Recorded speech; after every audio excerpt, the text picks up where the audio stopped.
Assalamualaikum warahmatullahi wabarakatuh. Baik, di sini kami dari kelompok 11 yang beranggotakan Mbak Nurma Astriana Hanifah dan saya sendiri Aisyah Maulidina akan mempresentasikan terkait karakteristik konselor.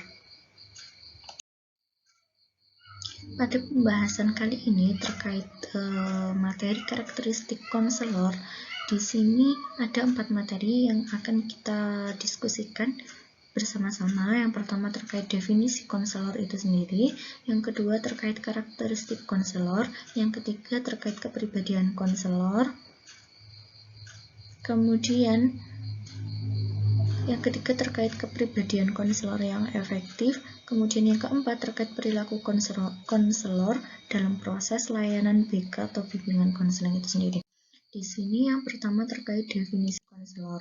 Konselor itu sendiri secara bahasa, arti kata konselor itu berasal dari bahasa Inggris yaitu counselor atau helper, merupakan petugas khusus yang berkualifikasi dalam bidang konseling. Nah, menurut Undang-Undang Republik Indonesia Nomor 20 Tahun 2003 tentang Sistem Pendidikan Nasional, Pasal 1 Ayat 6 itu disebutkan bahwa konselor sebagai pendidik itu merupakan salah satu tenaga kependidikan yang berpartisipasi dalam menyelenggarakan pendidikan itu sendiri. Sedangkan secara istilah konselor itu sendiri diartikan sebagai tenaga profesional bimbingan dan konseling yang harus memiliki sertifikasi dan lisensi untuk menyelenggarakan layanan profesional bagi masyarakat. Nah, di dalam kegiatan konseling itu seorang konselor berhadapan dan bertatapan langsung dengan orang lain yang dalam hal ini berstatus sebagai klien. Nah, dua pribadi ini saling bertemu dan bertatap muka. Maka terjadi interaksi yang melibatkan faktor-faktor kognitif dan juga afektif, yang mana salah seorang ingin memberikan sesuatu yaitu konselor itu sendiri, dan yang seorang lagi itu ingin memperoleh sesuatu yaitu klien atau konseli. Sehingga peran konselor dalam hal ini dalam proses bimbingan konseling itu sendiri adalah untuk membantu konseli atau klien itu bertindak sebagai penemu dan pengamat pada dirinya sendiri perihal perilaku mana yang akan diubah ataupun perilaku mana yang akan tetap dipertahankan. Kemudian selanjutnya kita membahas terkait karakteristik konselor. Terkait karakteristik konselor itu, konselor itu tadi kan sebagai tenaga profesional dalam bidang bimbingan dan konseling dan merupakan tenaga khusus yang memiliki karakteristik ataupun ciri-ciri dalam beberapa aspek.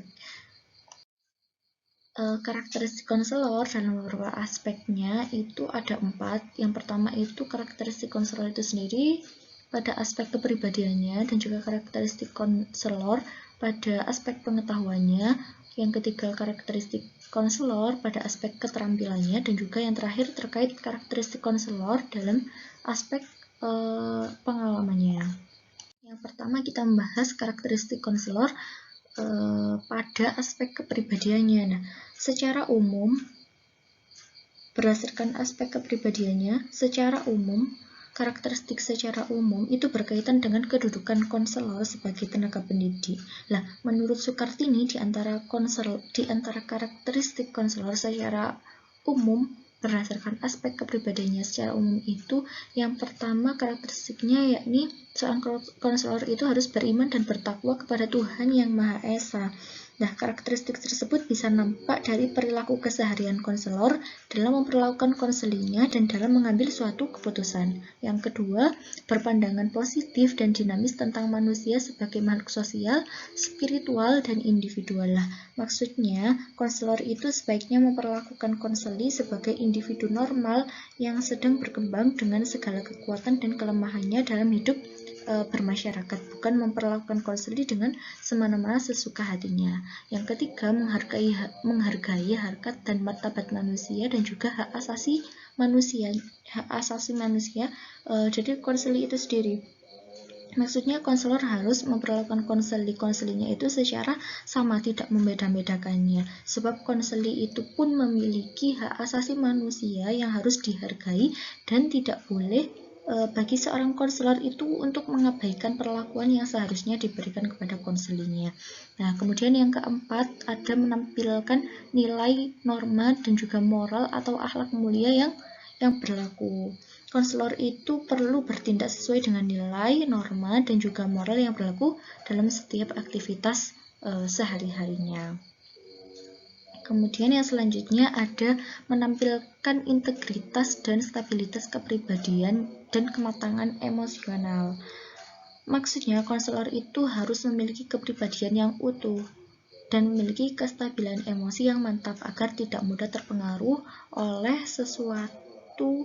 oleh suasana yang timbul saat proses bimbingan konseling itu sendiri, terutama emosional yang timbul dari konselingnya. Kemudian yang terakhir, karakteristik umumnya ada seorang konselor itu harus cerdas, kreatif, mandiri, dan juga berpenampilan menarik. Karakteristik tersebut itu menjadi sangat penting untuk dimiliki sebab konselor itu harus mampu mengambil keputusan tentang tindakan yang seharusnya dilakukan terhadap konseli apapun kondisinya. Selain itu, konselor itu harus bisa menarik hati konseli untuk membuang stigma-stigma negatif tentang dirinya. Kemudian, karakteristik pada aspek kepribadian secara khusus itu berkaitan dengan kualitas pribadi konselor yang dapat memperlancar perannya sebagai helper atau pembimbing. Menurut Corey, karakteristik khusus tersebut diantaranya yakni yang pertama, seorang konselor itu harus memiliki cara-cara tersendiri. Maksudnya, secara dinamis konselor itu harus mengembangkan gaya dan karakteristik individu yang khas. Walaupun bebas meminjam ide dan teknik orang lain, tetapi tidak secara mekanis menirunya. Kemudian ada memiliki kehormatan diri dan apresiasi diri. Maksudnya, menjadi konselor itu harus mampu untuk meminta, kemudian diminta membantu dan untuk menerima konseli atau orang lain sehingga tidak mengisolasi diri dari orang lain. Kemudian yang selanjutnya terbuka terhadap perubahan dan mau mengambil resiko. Maksudnya seorang konselor itu harus mengembangkan diri lebih luas, menunjukkan keinginan dan keberanian untuk menerima hal baru yang belum diketahuinya. Kemudian yang selanjutnya ada memperluas kesadaran akan diri sendiri dan orang lain. Konselor itu harus lebih memilih untuk bekerja dan memusatkan perhatian pada tugas-tugas yang berorientasi pada realita daripada membuang-buang energi untuk bertahan pada sikap yang menghalangi datangnya pengalaman-pengalaman baru. Kemudian bersedia dan mampu menerima adanya ketidaktentuan atau ambigu.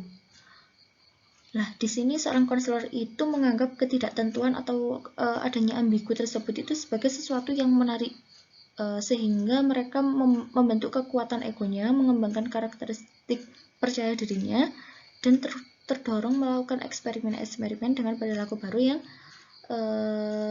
dapat menumbuhkan kepercayaan kliennya. Kemudian yang selanjutnya, seorang konselor itu harus memiliki identitas diri. Maksudnya apa? Konselor itu merupakan refleksi dari hal-hal yang diinginkan dan diharapkan orang lain, tetapi mereka itu juga harus berjuang untuk menjadi diri mereka sendiri, sehingga mereka berani untuk bertindak berdasarkan cara yang diyakininya, sekalipun tanpa mengharapkan suatu imbalan. Kemudian selanjutnya ada seorang konselor itu harus mempunyai rasa empati yang tidak posesif. Maksudnya apa? Maksudnya seorang konselor itu harus mampu mengalami dan mengetahui dunia konselinya, menyadari perjuangan dan penderitaan sendiri, serta mempunyai kerangka pikir untuk mengenal konseli tanpa kehilangan identitas dirinya sendiri. Kemudian seorang konselor itu harus memiliki gairah dalam hidupnya. Maksudnya konselor itu harus memilih berorientasi pada kehidupan, perasaannya sangat mendalam dan berpartisipasi dalam kehidupan dan menyenangi kehidupan. Kemudian karakteristik selanjutnya, seorang konselor itu harus otentik, bersungguh-sungguh, dan jujur. Maksudnya, konselor itu tidak hidup dengan berpura-pura, tetapi berupaya menjadi apa yang mereka pikir dan mereka rasakan. Artinya mereka itu tidak bersembunyi di balik topeng, tetapi mereka itu lebih menyukai keaslian atau realita yang ada pada dirinya sendiri. Kemudian, yang selanjutnya, seorang konselor itu harus memberi dan menerima kasih sayang. Maksudnya konselor itu harus dapat memberikan sesuatu dengan sepenuh hati dan mampu memperhatikan konselingnya sebagai klien dari proses layanan bimbingan konseling itu sendiri. Kemudian yang selanjutnya, konselor itu harus hidup pada masa kini. Masa kini itu maksudnya konselor itu tidak terpaku pada masa lalu dan tidak terikat pada masa depan secara rigid. Mereka itu mampu hidup pada hari ini, pada masa kini dengan orang lain. Kemudian selanjutnya mampu mengakui kesalahannya. Nah, konselor itu harus terus belajar dari kesalahan, tidak gampang melupakan kesalahan, tetapi tidak tersiksa oleh kesalahan-kesalahan tersebut. Kemudian terlibat secara penuh dalam pekerjaan mereka dan menyerap makna darinya. Maksudnya seorang konselor itu harus mampu mensyukuri semua imbalan atas pekerjaannya sebagai seorang konselor. Namun mereka tidak boleh berpikiran tidak mau menjadi seorang budak atas pekerjaan mereka agar hidup mereka itu lebih bermakna. Next, karakteristik selanjutnya dilihat dari aspek pengetahuan. Itu dari aspek psikologi, seorang konselor itu harus memiliki pengetahuan dan pemahaman luas tentang dinamika perilaku dan perkembangan setiap individu atau setiap konseli. Kemudian dari aspek teori konseling. Nah, konselor itu dalam hal ini harus memiliki pengetahuan dan pemahaman luas tentang model-model konseling yang bisa diterapkan dalam proses bimbingan dan konseling. Kemudian dari aspek pendidikan itu konselor harus memiliki pengetahuan dan pemahaman luas tentang hubungan pendidikan yang di dalamnya terlibat unsur-unsurnya, kemudian kaidah-kaidah belajar dan juga alat-alat pembelajaran itu semuanya harus dikuasai oleh seorang konselor. Next, yang selanjutnya ada karakteristik yang dilihat dari aspek keterampilan dan juga aspek pengalaman. Di aspek keterampilan itu seorang konselor sebagai tenaga profesional itu memiliki keterampilan atau skill yang memadai dalam memberikan layanan konseling. Keterampilan tersebut itu diantaranya yang pertama, keterampilan dalam menciptakan dan membina hubungan konseling kepada konseli, dan yang kedua, keterampilan dalam menerapkan wawancara konseling. Yang pertama maksudnya dalam hubungan konseling itu, konselor mampu menciptakan suasana yang hangat, kemudian simpatik, empati, yang didukung oleh sikap dan perilaku konselor yang tulus dan ikhlas untuk membantu konseli, kemudian jujur dan bertanggung jawab, terbuka, toleran, dan juga setia. Kemudian yang kedua, keterampilan dalam menerapkan wawancara konseling. Maksudnya di sini ada salah satu tokoh ahli, yakni Hosking dan juga Brammer itu memaparkan beberapa keterampilan dasar wawancara konseling yang harus dikuasai oleh konselor. Di antaranya yang pertama ada terkait keterampilan penampilannya, kemudian keterampilan dalam membuka percakapan saat wawancara, kemudian keterampilan buat parafrasa dalam berwawancara, kemudian keterampilan mengidentifikasi perasaan konselingnya, kemudian keterampilan merefleksi perasaan, kemudian keterampilan konfrontasi, keterampilan memberi informasi, kemudian keterampilan memimpin, keterampilan menginterpretasi, dan juga yang terakhir keterampilan dalam membuat ringkasan sebagai kesimpulan hasil wawancara itu sendiri bersama konselingnya. Nah, pada aspek pengalamannya, karakteristik yang harus dimiliki oleh seorang konselor itu, yakni seorang konselor selain harus memiliki karakteristik seperti yang telah disebutkan sebelumnya, seorang konselor harus memiliki pengalaman. Juga memerlukan pengalaman kerja yang cukup dalam sebelum menjalankan praktik konseling baik di sekolah maupun di luar sekolah. Yang pertama, pengalaman kerja konselor di sekolah. Dalam praktik konselingnya, seorang konselor itu dapat memberikan layanan kepada konselingnya, yakni peserta didik itu sendiri dengan memenuhi berbagai macam fungsi bimbingan konseling itu sendirilah. Fungsi bimbingan konseling yang sebelumnya telah dijelaskan pada materi kelompok-kelompok sebelumnya. Kemudian sehingga semakin banyak pengalaman konselor dalam melakukan praktik konseling, maka semakin meningkat pula kualitas konselor itu sendiri. Kemudian yang kedua terkait pengalaman konselor, pengalaman kerja konselor di luar sekolah. Nah, konselor melakukan praktik konseling di luar sekolah itu, hal tersebut bisa menjadi peluang apabila konselor itu mampu melakukan praktik konseling di masyarakat. Pelayanan konseling dapat memenuhi kebutuhan masyarakat sehingga konselor mendapatkan kepercayaan dari masyarakat sekitar, sehingga konselor mendapat kepercayaan dari masyarakat sekitar.